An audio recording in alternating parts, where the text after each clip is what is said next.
Welcome to the Clause YouTube channel. Together, we strive for a safer, secure, and more stable world.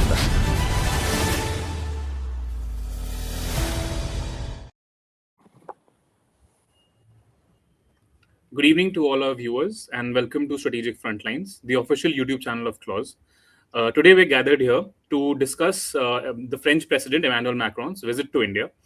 And we're going to unpack the visit, we're going to unpack the agreements, we're going to unpack the impact, and we're going to unpack any concerns that the country may face going forward. So today we have a stellar panel. To start off, we have Ambassador Mohan Kumar, who's the former Indian ambassador to France. Followed by we have Vice Admiral Shekhar, who's a retired veteran of the Indian Navy and an aviator. And then we have our own Dr. Tara Kartha, who's the Director of Research at Clause and who was also the former Director of the National Security Advisory Board.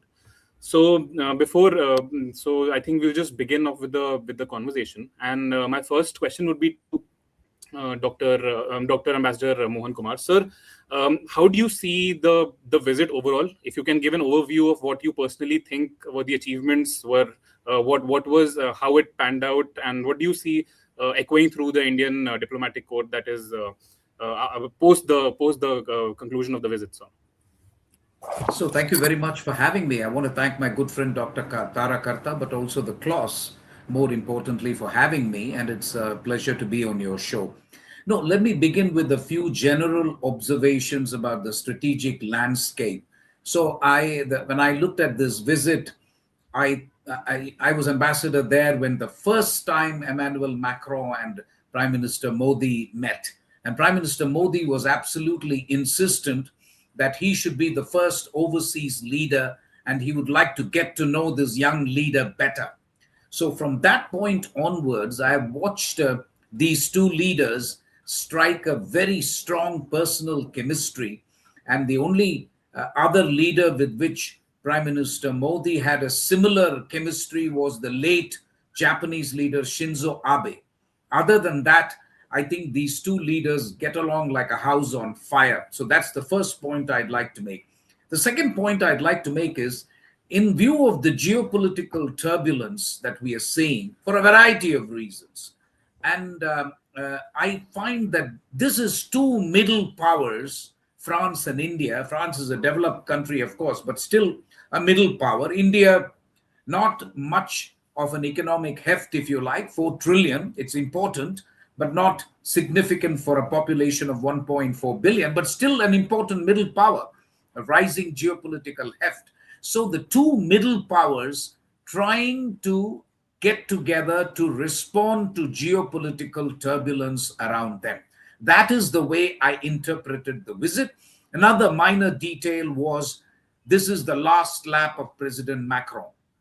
He has got about a year and some months to go. I'm very convinced that he would like to leave a strong legacy behind when it comes to Franco-Indian relations. For India, I have to say that we've got about 42 strategic partnerships in the world. And the only, perhaps one of the few, if not the only, strategic partnership which is problem-free. There is no problem that I can think of, right from the time I was ambassador, right to the present date. There is no serious problem that threatens the relationship. I mean, the relationship has to be taken to the next level. And there are challenges, but that's all right. There is no problem which threatens to derail the relationship. I think that is something that I would like to tell your audience. In the light of all this, I would say the 3 important specific outcomes of this visit were the following for me.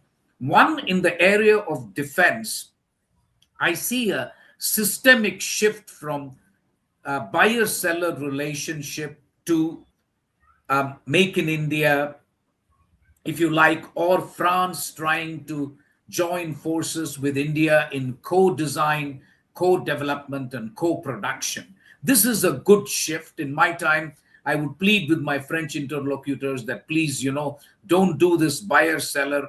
That hasn't got a very bright future for the simple reason we don't have a bottomless pit of euros and dollars to keep buying expensive defense equipment. So I'm absolutely delighted that finally the French have taken significant steps in this direction. Second, you have to situate this visit of President Macron against the background of the recently concluded FTA with the European Union and the security and defense partnership that has got with the EU. The Commission is trying to be a geopolitical commission and a defense commission, if you like. And that can't be done without France, because bear in mind that today, with the exit of UK from the European Union, thanks to Brexit, France is the only permanent member of the Security Council which has nuclear weapons in the entire 27 members of the European Union. And you've already noticed press reports about how Germany now wants to be part of the French nuclear umbrella, if you like. There are conversations in that regard. So that is significant. And I think what India does with France must be seen against the background of what India does with the EU. Last but not least, I think it is one of the few countries of the world which has realized that Indian professionals are important. Indian immigration into France is important. So not only do we have a mobility partnership agreement, the French have openly said they've got a target of 30,000 Indian students to come and study in France.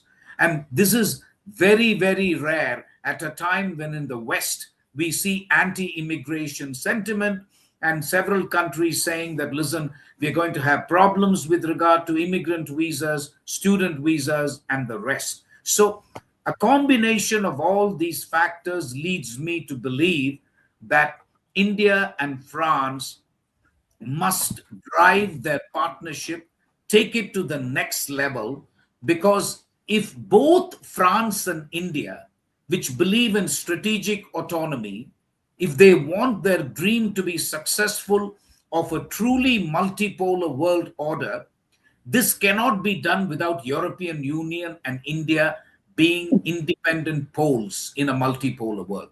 That's the only way you're going to have a multipolar world. You cannot have a multipolar world with other countries. You have EU is significant, and I believe that India has all the criteria by which we can eventually become a part of a multipolar world where we call ourselves an independent pole. I will not get into some of the other things in the joint statement and the visit, and these things are obviously climate change. The world has given up on climate change, but I don't think India can give up. We have to make our cities more livable and breathable. God knows we have a lot of progress to make, and I think there is no better country which can help us in environment, sustainable development, waste management of cities, all transport, metro transport, all these things. France offers excellent technology. Last but not least, I genuinely think AI is going to demand massive quantities of energy. We cannot provide energy to AI and data centers in India by burning more coal. That would be a disaster. So we have to rely on nuclear power, solar power, renewable energy. And I find it interesting that in the joint statement, there is reference to small modular reactors. That is really the future.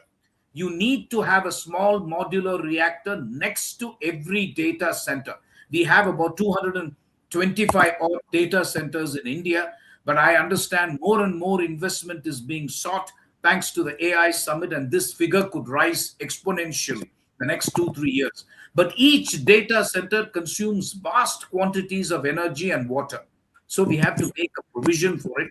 I believe that a relationship between France and India could also help India become more sustainable and help India achieve the significant SDGs, Sustainable Development Goals, to which we have subscribed. I'll stop here, but thank you once again for this opportunity.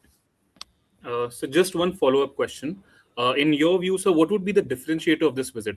How is this visit different from Macron's previous visits to India? I believe he has made 3 to 4 previous visits to India. How is this one different, sir? So, two, three things, Yuvraj. One is the geopolitical situation is very different now. Especially if, and truth be told, I don't want to beat around the bush. For example, no visit of Macron to India or Prime Minister Modi to France has ever taken place against such an existential crisis in the transatlantic relationship between US and EU. That is the first geopolitical fact. This is so different from all the issues that they faced in the past. Second, there is a EU realization that they have to de-risk from China. This has also become strong, especially in the context of electric vehicles by Germany, but also and the fact that there is massive industrial overcapacity in China. There is a realization in France and EU that if there is an alternative to China, it can only be India, because that is the kind of scale that India brings to the table.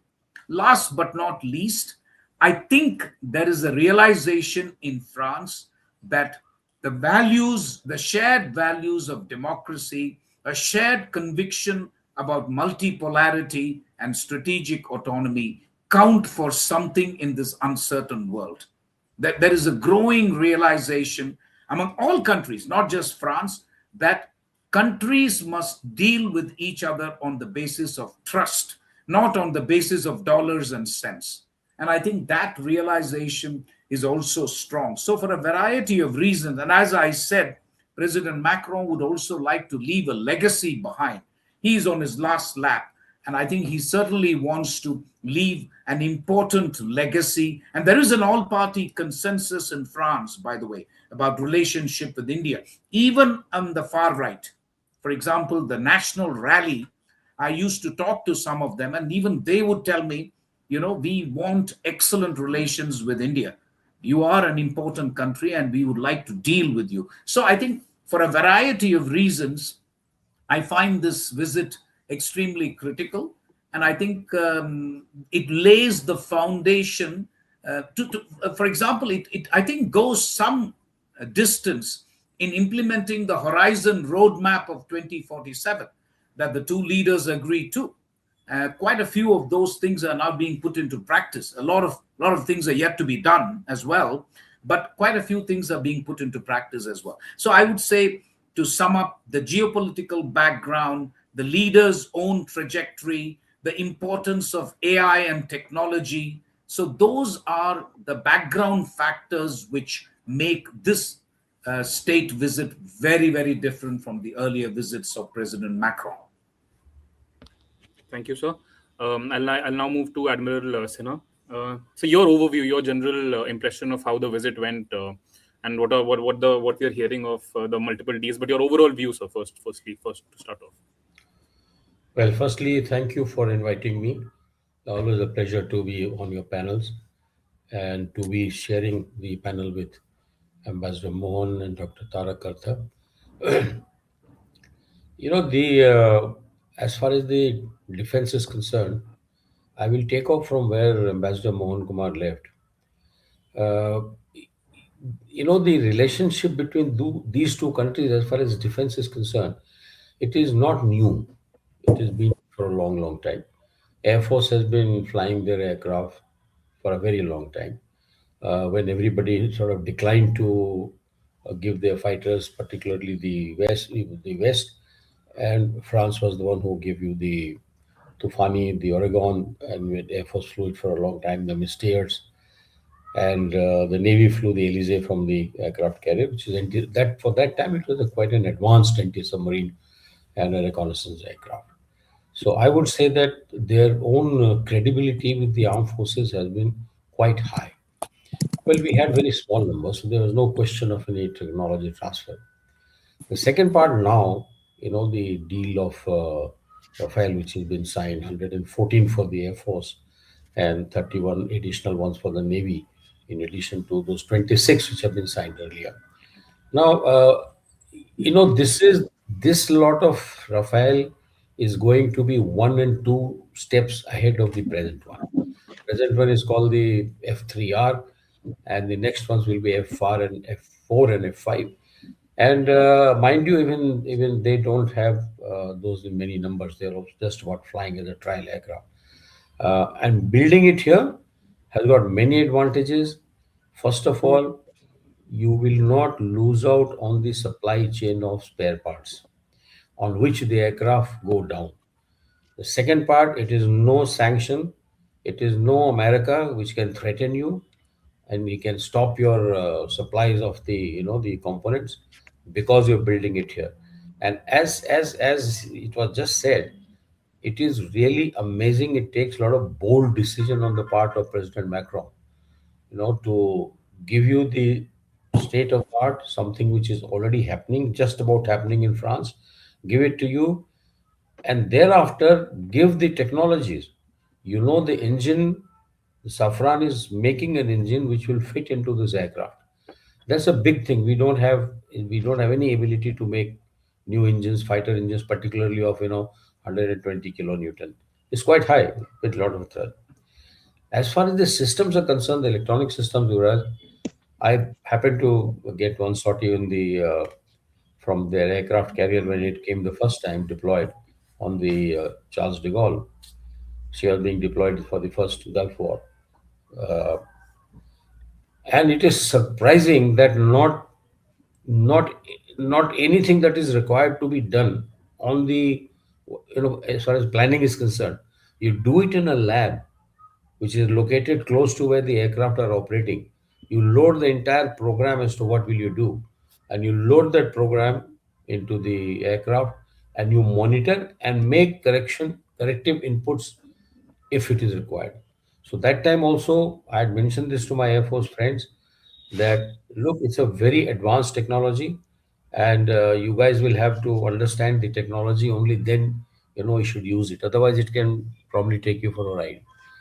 But I'm happy to say that both the services, both Air Force and Navy, are absolutely up to the mark. As you know, the Navy, the cadets, 3 years program, 4 years program, they do a BTEC syllabus of electronics, electrical, and basic mechanical.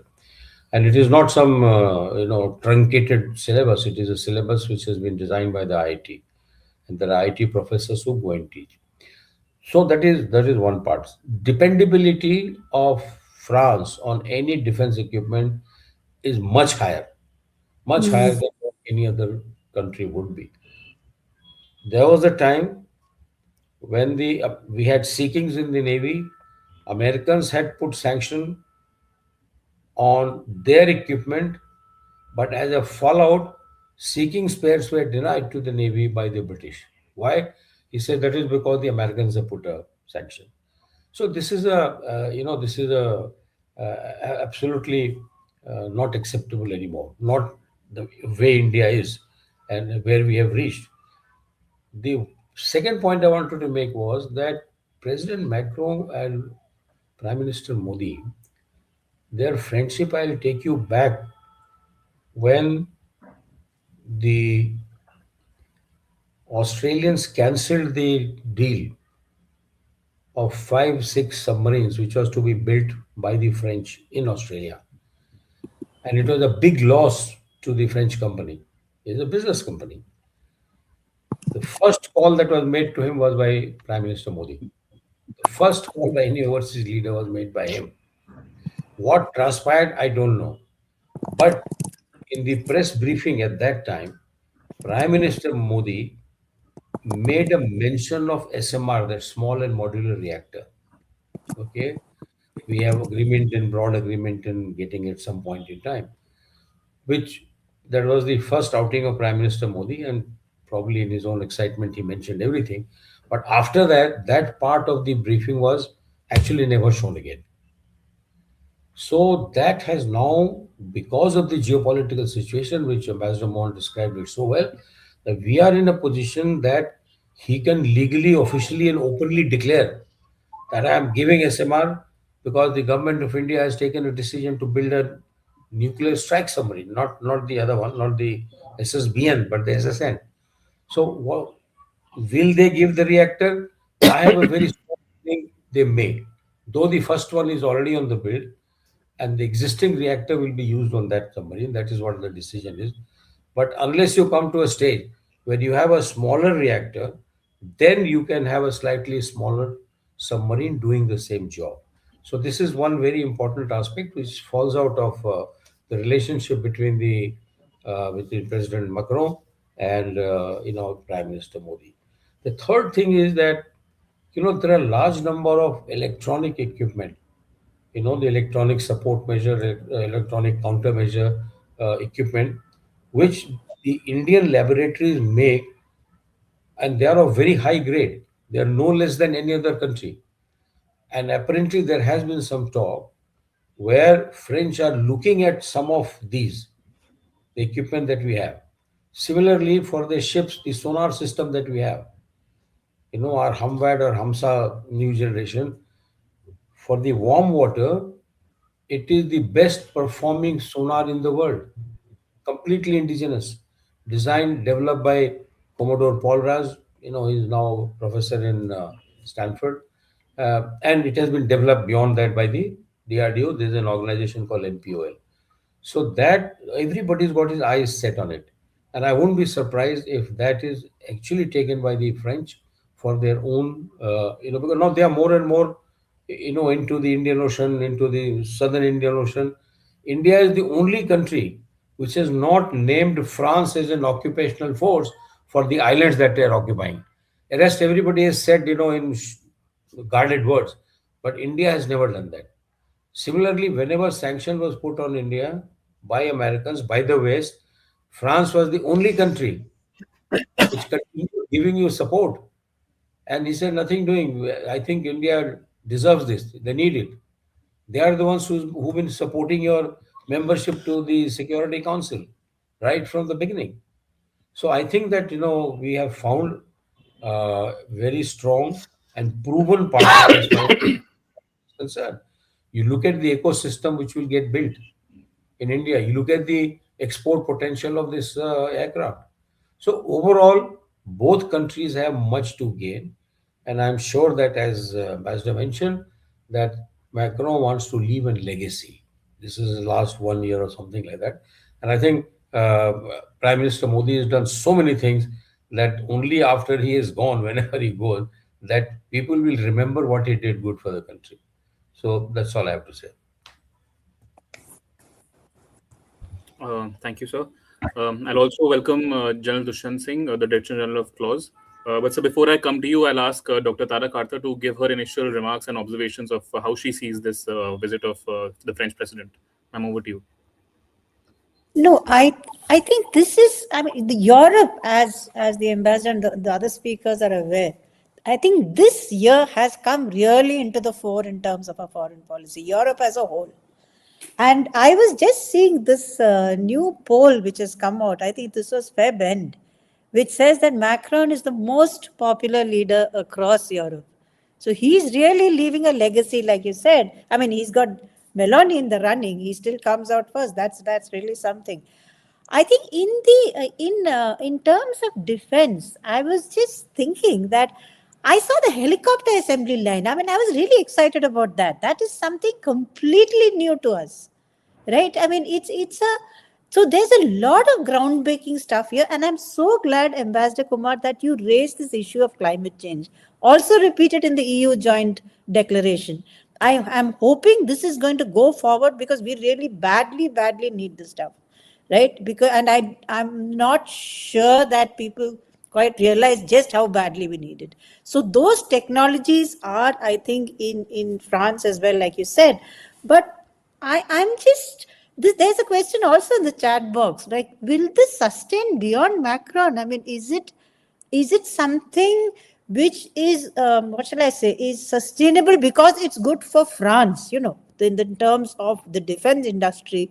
They've got this massive, you've seen their paper 2030 up to 2040. They're looking for huge defense expansion. So does this fit into that?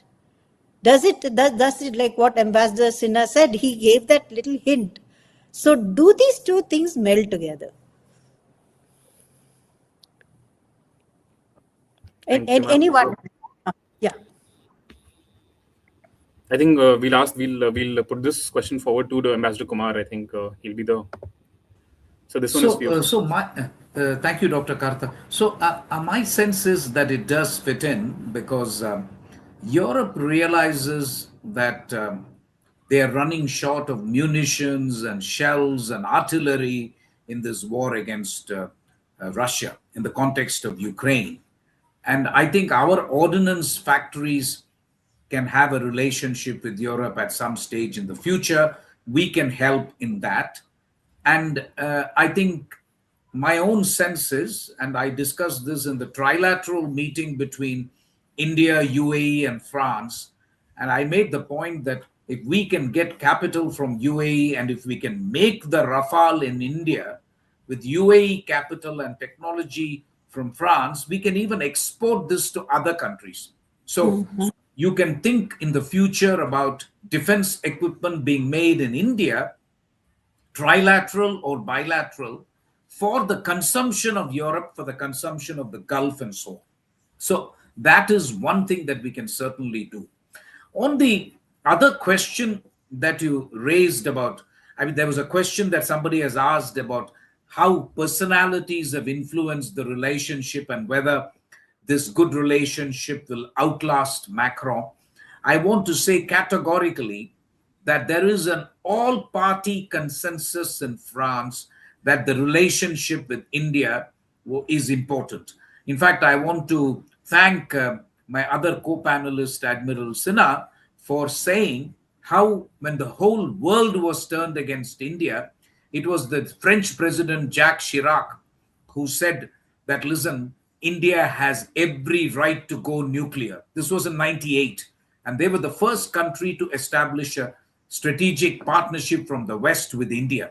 So I have absolutely no doubt, regardless of who becomes president after Macron, there will be no loss of momentum from the two sides. I think Prime Minister Modi's style is that he has in my view, the Indian foreign policy has created a hub and spoke system for implementation of the multi-alignment policy. So if you see, for example, in the Gulf, it seems to me we have invested a lot of effort in the UAE. And Prime Minister Modi has established a personal rapport with the UAE ruler and so on. In Europe, it's undeniably Macron. There is no question that in Europe, it is France which acts as the hub for India. We, of course, tried in the US as well, and I hope the two leaders will get together and refine the magic, if you like. But again, with the UK, so we've got this hub and spoke system where we think that in each continent, there will be one country. It doesn't mean we have less of a relationship with other countries, but we have a slightly more important relationship, if you like, which helps us to implement our policy of multi-alignment. And I've seen that Prime Minister Modi attaches a lot of importance to personal relations. I have no doubt at all in my mind that regardless of who becomes the president of France, Prime Minister Modi will make an effort, reach out to him or her, and make sure that the relationship is in good shape. And I really think the strategic convergence between France and India is now so deep and so strong that I think the excellence is almost irreversible in my view. The two countries share a relationship characterized what I would describe as irreversible excellence. So I don't see a problem at all in terms of change of the guard in France, which is expected to happen middle of next year. Right, sir. I'll come to General Singh, sir. So your initial observations and impressions of the agreement signed as well as the visit of the French president, sir.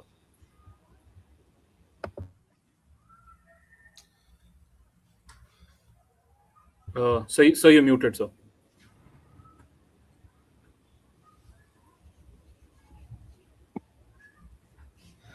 Thank you, Yuvvraj, and thanks to Dr. Kartha. Welcome once again from my side, Ambassador Mohan Kumar and Admiral Shekhar Sinha. It is always a pleasure to listen to uh, illuminated minds like you for such discourses. My initial observations are always, as you all have said, a very positive development.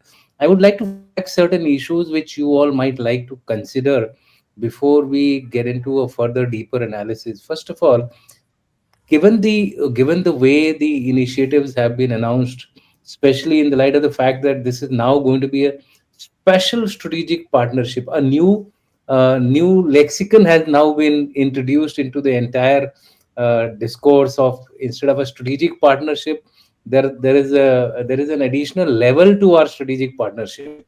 Now that also we need to consider in the light of the fact that should all these projects, and I'm mentioning should all these projects see the light of the day, then France will become our largest defense partner in terms of imports. Russia will be left behind. As such, it is around 33% and 36%. With all these additionalities which are going to take place with 114 Rafale jets, if they come across, then I think they will be the largest the defense suppliers for India. That much more the reasons that it is good that they have established the H125, I think, MRO facility for India, assembly line, and MRO facility also separately. So it augurs well. And the next issue which I would like to highlight, which you all may like to comment upon, the first one is that, you see, our closeness to France is disturbing some people. And I'm not talking here about China or Pakistan. They are already disturbed with India, so we don't have to really bother about these two countries. It's the Russians and the Americans. How will they look at this development which is taking place between Macron and Mr. Modi? Because both of them are conveying certain messages even at the diplomatic front, beside the defense partnership. On the diplomatic front, they are trying to, in my opinion, create a kind of a alternative alignment. Somebody is talking about it as a non-aligned alignment, which is not directly targeting America, but in some form it is questioning America's dominance as far as the defense supplies are concerned. Remember, they are supposed to give us G414 engines, both for Tejas 1, Tejas 2, and but the difference between these two is that the delivery rate of the US is very slow. That is one. The second thing is, I believe, even the sharing of technology is on a PPP model as far as US is concerned. And as far as the Saffron engine is concerned, it is going to be a full TOT. Although there are questions of that as to how much of a TOT will be undertaken, but the fact that it is on a TOT model, and possibly some people are also mentioning that it will be on the lines of BrahMos. So if it is on the lines of BrahMos, then the India can also undertake exports without referring to France as far as the Saffron engine deal is concerned. But on the other hand, for a Tejas supply, we have to take permission of the US before we can supply to the other countries. So this is another big difference between the two deals. So how far the US is going to, is it going to take it in a negative way, or is it going to take it in a positive way, in the sense that they might also like to expand the deal between us and the G414 engine to a greater level of cooperation, a greater level of TOT? So there are some challenges and opportunities both which I see based on this.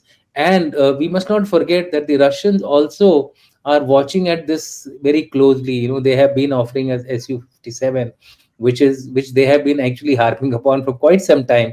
In fact, I have had there are some approaches which were made even to our think tank to say that Su-57 is a good deal, etc., etc. So there is a certain amount of resistance also to the increasing bonhomie which is there between India and Pakistan, India and France.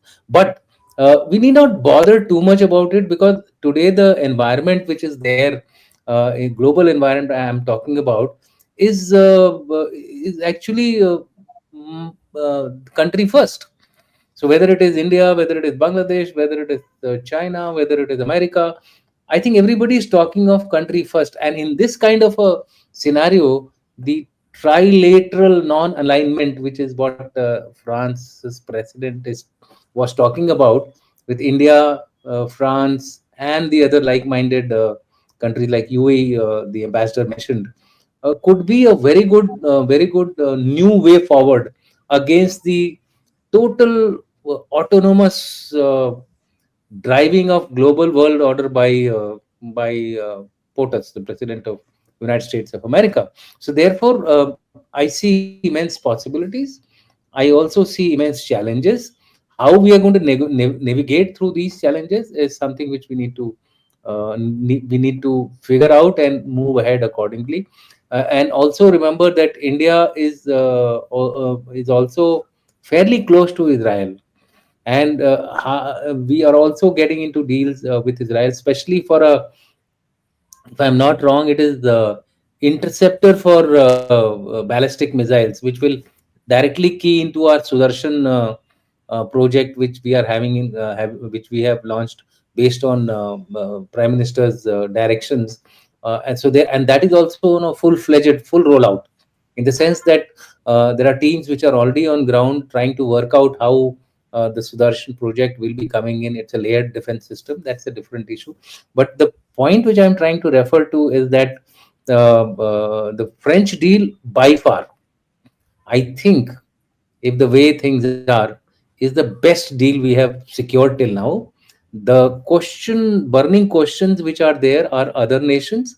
How we will, how will they look at this particular deal? The adversaries, I'm not bothered really. Adversaries have always been our adversaries. They will always try to undermine us.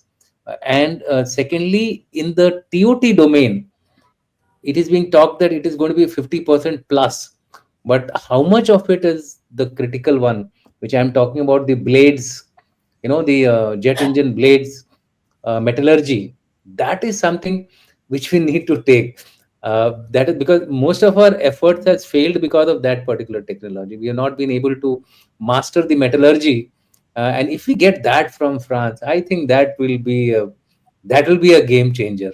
Thereafter, nothing can be. I mean, nobody can stop India. We are already with the Kaveri. We are at around, I think, if I'm not wrong, Sinha sir, it's around, I think, 60 Newton or 80 Newton. Between 60 or 80 Newton is the Kaveri engine, and I believe Kaveri. 80. 80. Yeah, it's 80. So we have to work of slightly. I mean, one or two notches up to take it to 90 newtons, whereafter it will become suitable for at least our Tejas and other aircrafts. So, and this one is targeting 120 Newton. That's a huge jump. And I don't think today anyone in the world has that kind of a capability of 120 Newton. So the aims are very good. How long it takes is something which we need to figure out. It will be a long haul. It is not going to be a short term. So my caution is that in the long run, it's going to be an excellent relationship. Only thing is we should roll out and not delay it like the Scorpion deal. And you're aware, sir, Admiral Sinha, sir, so that our deals on the submarines are taking unduly more time than what it should have been. France is not really directly involved in any combat. We can understand Russia, which is fighting its own war, or the Americans, which are supplying equipment to the Ukrainians for the last 4 years now. We can understand their delays taking place for GE engines, etc. But for France, I think on the ground movement also has to be backed by what the leader. I'll stop here. So. Thank you, sir. I'll come to Admiral Sinha, sir. We'll just do a little deep dive into the. sorry, we'll just do a deep dive into the defense aspect of the deal, sir. Uh, can you throw some light on the importance of the Airbus Tata H125 helicopters assembly line that was set up in Karnataka, sir? And in the same vein, if you could talk a little about the local component that the DG mentioned of the Scorpion class deal, as well as the Rafale M's that are being discussed. So just a larger overview of the defense side of things, sir. I'll start from the Scorpion deal, which General mentioned about. Uh, the Scorpion deal was, uh, the company, the DCNS has got, I think, 51% shareholding of the government. I think Ambassador Mohan will know better. And rest 49% is, owned by private. Now, the CMD equivalent is always the government appointee. A lot of components were of a type which had been stopped manufacturing by the OEMs, and the OEMs were not French; they were from somewhere else. So there were 156 of those components, which became a little problematic. But there was also an attempt by the French company that every time they quoted the price of the spare parts that were required for making those submarines, 150, every time they would multiply the cost, it will become twice, it will become thrice, it will become four times. So, we were in a bit of fix. But when we brought to the notice, it was being dealt between the MDL and the company DCNS. Unfortunately, the government was somehow not fully aware of it till it was raised by then Defense Minister, Mr. Anthony, when we went on a tour. And thereafter, the company's CMD was called, and he was told that if he doesn't sort out by whatever time frame, he can be shown the door. So when the government was so firm, uh, and then things have started moving. So those delays of 156 equipment, to my mind, I don't know how the government functions, because it is only minor shareholding is higher than the rest of the people. The company always thought that it is an index on independent excise, and the government was not sort of interfering or overlooking the affairs which are going on. And when their president came at that time, and he was told by the our defense ministry that, look, this has been there for so many years, it is lying pending. So he was quite surprised. He said, is it so? And that is how the delegation went, and it was crammed out. So I hope that it will not happen, because now I noticed that when the leaders have a very close equation, then everything will fall out from this, and it will happen while President Macron is still in chair. So I think that from that point of view, hopefully, coming back to component, yes, this is a big challenge, and also we will see what will happen, because they have said in Safran they will pass 100% transfer of technology. That is what the deal is with the Yes. yeah.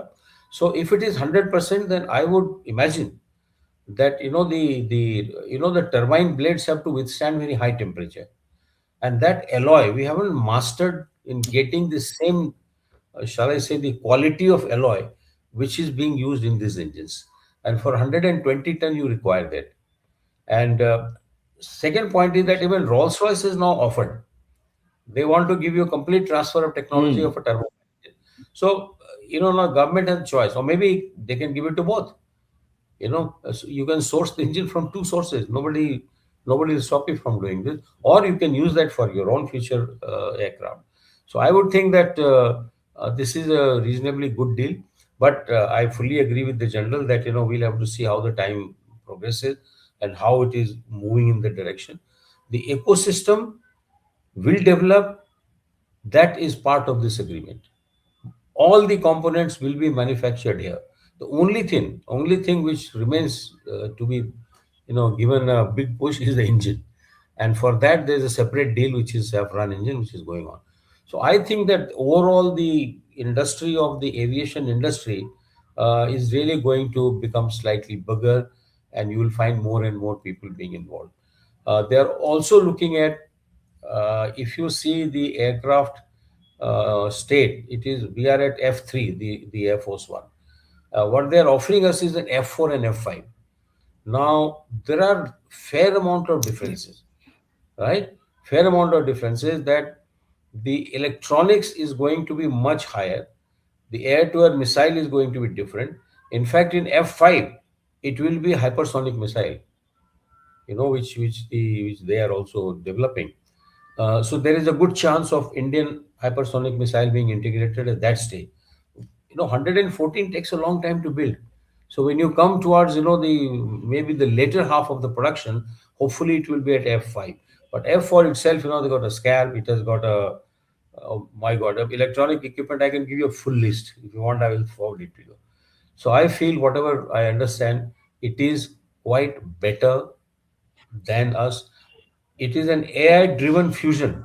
It will be able to take satellite communication on board for driving the weapon system. And that's precisely what was happening in Sindhu. One demonstration we have already given. That 23 minutes, everybody was stopped, and whatever name they had given, inputs were coming from the AEW aircraft straight onto the weapon systems.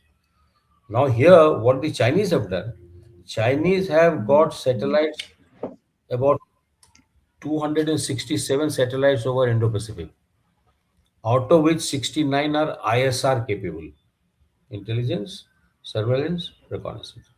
Now, what it was doing, the moment you get airborne, moment something is moving, this guy picks up. And if you put the cursor on that, he will keep tracking it. And he passes this data to the ground radar or the aircraft, which can take the satellite input. And this is exactly what this Rafale 4 is going to have, right? It should be able to take the input from our navigation input and give that input to live online current position of the target and guide the missile to reach there. So it will be from shooter sensor. No, it is from satellites to end of target. So I think this is one big advantage. Coming back to your question of the Airbus and Tata, Yes. Tatas were already making a lot of airframe parts for the Airbus industry and the helicopters. So this is going to be much bigger. Now they want to make the helicopter here, right, in India. And for that, the preparation required is much more. There'll be many more components which need to. As you know, that Tatas have already made one helicopter which is going to be indigenous, and I think it's already on the line. I'm not sure if it has test flown, but I think it's available, and it will be a passenger carrying helicopter, about some 10 people or 12 people, quite a big one. Whereas what now Airbus is talking about, it will be almost like an Eurocopter, and maybe one generation ahead of the Eurocopter, which has ability both. It will be can be used for military purposes, converted into a attack helicopter, and later on, but that is not part of the deal at the moment. But the basic frame and basic helicopter will be the same. So I think that all in all, aviation industry is going to see a major takeoff, and you will realize sooner or later, given 5 6 years, India will be a very different place as far as aviation industry is concerned. Back to you, right? Thank you, sir. Before we enter the discussion session, Yeah. I'll just have a final question to Ambassador Kumar. Sir, seen from the Indian perspective, the deal seems the visit seems to be a success, whether we talk of tangible or intangible outcomes. But how is it seen in the French quarters, sir? What does Macron aim to achieve? Is it an exercise in friend shoring? Especially seen how his personal rapport with President Trump, his transatlantic ally, has taken a nosedive in the recent months. So, what exactly is the murmur inside the French camp, sir? I think two things. I think the French are largely bringing their policy into alignment with the European Union, which wants to de-risk from China. So that is objective number one. Objective number two is they want to enhance strategic autonomy, even vis-a-vis their transatlantic ally, United States, given the recent tension between EU and the US. And last but not least, I think they believe that India is a country on which they are taking a bet, actually, that, as opposed to China and other countries, this is a country with which they share democratic values and that they can bet long term. And the grand bargain that I see between European Union and India is that India's geopolitical clout is rising, but without the economic heft as yet. So we need economic heft. And I think Europe can help us with that by giving us an FTA, which we have signed, and we can become a 10 trillion economy thanks to Europe. For Europe, they are an economic giant, but a geopolitical pygmy, if you like. So they want to rise in geopolitical cloud terms. And that is something I think when they join hands with India, it becomes better for them. On the points made by the respected Director General and Admiral Sinha, my reaction will be that one of the things as an outsider, I'm not an army person, obviously, but I'm an outsider, is that we need 45 squadrons of the Indian Air Force if we have to jointly tackle China and Pakistan. We must be now ready for a two-front war. It'll be stupid for India to pretend that China did not help Pakistan in Operation Sindhu. There are enough reports now where intelligence has been provided, other things have been done, and the next time, who knows, the help may be even more. So we need 45 squadrons. If we need 45 squadrons, I think the French alone cannot do it. You need Tejas, you need Russia, you need Israel, you need France, you need everybody. The only condition, therefore, is that we must keep growing at 8 to 9% so that we have the monetary resources to buy these things. This is the most important. And that is why I keep telling my friends that in India, the trade policy and economic discourse is completely out of sync with the strategic discourse. The strategic discourse is racing ahead. We want to be a big power. But if you don't have the economic heft, then your defense suffers, your GDP is not enough. And if you don't have enough GDP, you have a jobless growth kind of situation in the country. So at the end of the day, it is the economy stupid. India has to grow at 8 to 10% for the next 20 years. There is no choice except for India to become a 10 trillion economy and to have inclusive economic growth and to have a much larger defense budget. There is no other answer. Otherwise, we will continue to be unprepared for a two-front war. Thank you. Yeah, I think I fully agree with Ambassador Mohan Kumar on this issue because you see, economy and strategic growth both have to go hand in hand, and unfortunately or fortunately, in India's condition, economy has to lead that growth because unless we have that financial clout, I don't think we can really go in for the procurement which we are talking about. One is the our ability to purchase, the other is the ability of the others to give you.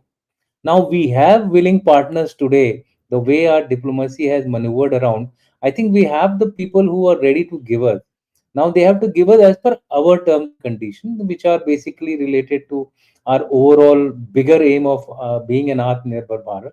So in that context, I think France leads the way, followed by the US, which has been traditionally, I would say, against a TOT kind of a model. I myself have been part of some discussions, and where the only question which they kept on asking me was that why you people insist on TOT. And my simple answer was that look, we need to secure our supply chains as far as the future conflicts is concerned. And unless we are able to actually have an in-house capability, we will not be able to do so. I think they should also realize, and I said this thing very clearly, that you should also realize that we are living in a region which is the most security wise the most challenging region. All three are nuclear powered. One of them has got an economy which is, I think, four times more than us. Our neighbors are being continuously manipulated by this particular power, and therefore we need to have something which will not jeopardize our ability to meet at least future conflicts if not fully, at least be able to manage and deter these kind of threats. Because at the same time, we also need the time to grow. And for that to happen, we definitely don't want a war, whether it is with China or whether it is with Pakistan. What we need is that these people should be in place, shown, I mean, be kept in their place to ensure that they have enough of a threat which they might face should they indulge in any kind of a conflict, whether it is limited or full scale. And for that, I think we have a number of instruments. My only concern here is that we should also be doing two things simultaneously. One, overt actions, which I suppose is being undertaken by our diplomatic corps and the military diplomacy which is going around. And the second one is the covert actions. I mean, if we are being played around covertly, it makes no sense for us to remain covertly silent. So therefore, if somebody is trying to do a gray zone on us, there is no harm in claiming that Kailash and Minsar are ours. You can always, this is a legitimate claim. And technically, if you go by the historical facts, we have still not on paper given Minsar. I'm talking of enclave, Minsar enclave, which is there in Tibet. So therefore, if they are claiming certain areas of our, for example, in Arunachal, we can also lay a counter claim, keep them engaged in whatever form of, I would say, conflict they want to keep engaged with us, by a similar offensive narrative and not a countering narrative. Currently, we are in a countering narrative. Then they rename certain places in Arunachal, certain rivers in Arunachal. We also rename them. They went for Siakong villages. We also went for vibrant villages. It's more and more reactive in nature. I think we also need to take the battle across as far as gray zone war is concerned. And it is here that I would like these adversaries to remain in their place so that we grow economically, as per that 8 to 10% benchmark which the ambassador has laid down, and strategically, as Admiral Shekhar Sinha is saying, that we need to uh, actually see that our defense needs are met in time. The leadership issue, which I think you highlighted, sir, it is very good. I think the leadership convergence is the in thing if you want initiatives to move faster. My only point is Macron is there till 2027 April. April, the elections are scheduled, so we have a very short window of about 1.5 years, and so we need to also be on the lookout as to what will be the future of French election outcomes. So I'm sure that would be a area of expertise of Ambassador Mohan Kumar, who would be able to gaze into the future. Will it be Macron, or will it be somebody else? We don't know. The right wing is rising quite rapidly in France. What is going to be the outcome? We are not very sure. But one thing is sure, that French have been by far the best supporters of India. That is one thing which keeps us, French and the Russians. I think these are our two strong pillars on which we should base our future course of action, which gives us the necessary diplomatic heft, necessary defensive heft. And if there is any other concluding remarks, sir, I would request Shekhar Sinha, Admiral Shekhar Sinha, and Ambassador Mohan Kumar to make, and then we can take few questions from the chat box. So over to you all, sir. We can start with Admiral Shekhar Sinha. Yes, sir. I just want to add to what has already been said. All are very genuine concerns. Who are the other countries who can feel bad? Adversaries keep feeling bad, as General Dushyant says, it doesn't matter. Who are the friends who can feel bad? The only friend who will actually get little hit as far as the defense sales are concerned is Russia. Uh, Yes. Now, what I believe, I hope I am right. The Russian, the Su-57, it is being already being tried out with the Indian electronics and weapon systems fitted, already being tried out here in India. So what will happen is, by the time the Rafale comes, that short gap may be one, two, or three squadrons. Like Ambassador mentioned, 45 squadrons. He's just taken words out of my mouth. unless you have 45 squadrons. Mind you, the reason for giving 31 more to the Navy is to increase the total numbers. It doesn't matter where it is being used. After all, you are looking at big Absolutely. Indian Ocean. Forget about Indo-Pacific. Just take Indian Ocean, 3,000 kilometers diameter. And if you draw a circle, oh boy, it's quite a big one. And I don't think that any numbers, can be enough unless we reach this 45. So even after taking 31 and 26 of Indian Navy, makes it some 45, 43, 40, you have a formidable force. You can stop them at a distance. Don't allow them to come closer to you, number one. Secondly, the 8 to 10% growth, uh, I have a feeling, I'm not economist, but whatever little I study, whatever I read, I get a feeling that it is possible. And the first step has been taken now, that AMCA aircraft has been thrown open to the private companies, right? Private companies have Yes. been told to go ahead, tie up with somebody and make it here. These are the QRs. Now, this is what we had recommended in 2012, 11, 12. Then why can't Tejas, okay, you have let the, in any case, engine you have to import, right? Why not give the airframe part to some private company? They will make it faster, put the engine, and let the integration be done by HAL because they have the expertise. It is happening on so many missiles in which we make. The outer casing Akash missile, somebody else makes it. Uska barud is given by somebody else. The integration is being done by Bell. So I think that it's a good model we had suggested long back. But that time, the government was different. But this government, which is so positive on any new ideas, will go that way, the signs of which are already visible by giving the AMCA out of this. DRDO will give you the technology, I mean the framework, but you make it. So I think that that's one way, that when you make your own aircraft and then you start exporting it, defense is a solid money, and that really can add. Last point that want to make, something we have to do to our human development index and per capita income.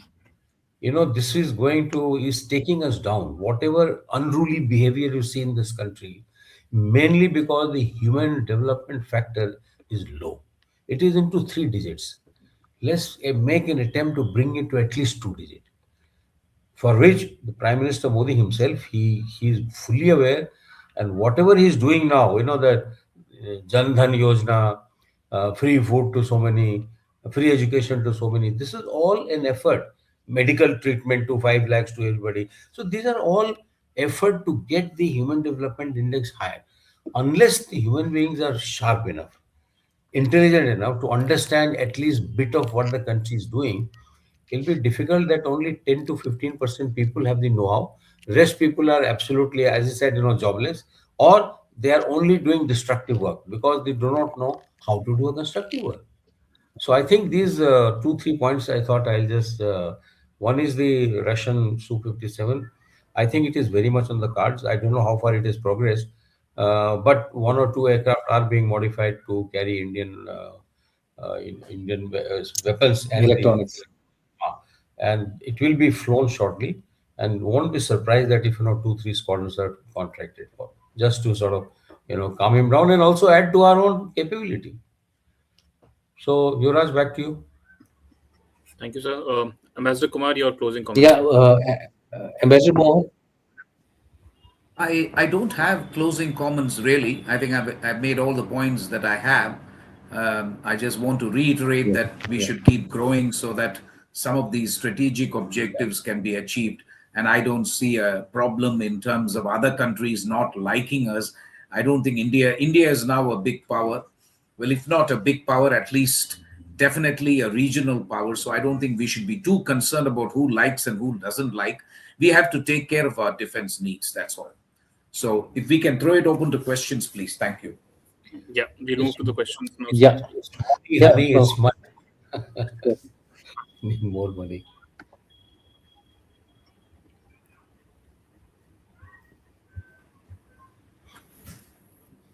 General Singh, sir, you can take about, I think, Admiral Sinha would like to take this up, sir. The report suggests Report suggests we are looking at France for co-production of sixth generation FCS. Is this a wise move given our existing partnership and other issues within the FCS program? Yes, sir.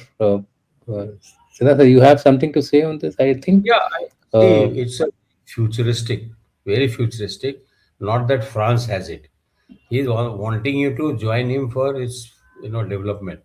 But you're right that once bitten, twice yeah. shy. We have had a problem with the Russians, who are a very good friend of ours.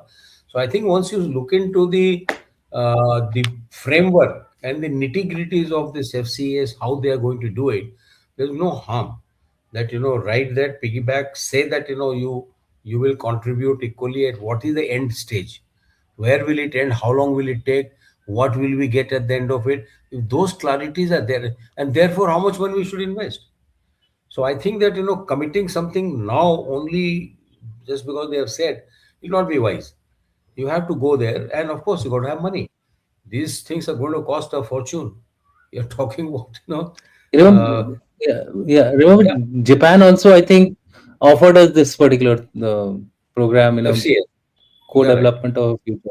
Yeah, but Yeah, General, yeah. some of it, well, what we get in Rafale, hopefully that the marine version will have a same standard, that you will have in the 4 version and Type 5 version, you will have Hmm. satellite communication. It can take satellite Okay. communication, satellite inputs, and update the navigation system of ground radars. What the Chinese have achieved and probably done it in Pakistan, in Sindhu. So I think Hmm. this is the future. For that, you have to launch many satellites. I told you 267 satellites in the Indian Ocean, Indo-Pacific region, 69 ISR. 69 ISR last year alone, they have launched, by the way, in 1 year. So, because they got anti-satellite satellites. It's not that you send the satellite and you should be, sort of sitting pretty. No. Somebody is going to destroy it, you will not even come to know. There are satellites who are doing combat Yeah, with each other. Can you imagine? So I think that yeah, we are long way to go, and that will require FCA sixth generation will require full satellite coverage of entire Indo-Pacific. So let's see where do we reach. yeah, yeah. Next question. So I think the admiral had mentioned about submarines. I think this one is similar to that, connected to that. Yeah, I mean it's a small and sort of modular reactor. So France, long back, I gave you the incident or the occurrence when the submarine deal was cancelled by the Australians. Prime Minister Modi was the first one. The next morning itself, he rang up President Macron because he was very upset. He said, "Don't worry, you will have better things from India." And the way it is going, and the relationship you see, and there are, as Ambassador said, the possibilities are plenty, very wide.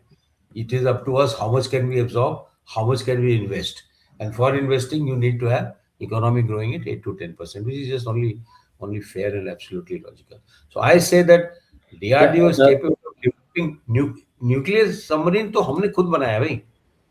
एक पहला वाला का सिर्फ design उन्होंने दिया था, fabrication design, but it was made by us. In fact, from second submarine onwards, it is completely fabricated, designed and built in India. Some changes have been done because the power outputs are different now. From Arihan to Aridaman and whatever names they have given. The third one is completely, in fact, now the power has been increased a little bit, right? And modular is not that. Modular, you have to make it smaller but as powerful. So that we are struggling right now. So France can help. France has got yeah. a smaller. Yeah. I was quite interested in this question in the sense it says, why can't it be for the destroyers and the aircraft carriers? And I am a layman as far as nuclear technology is concerned.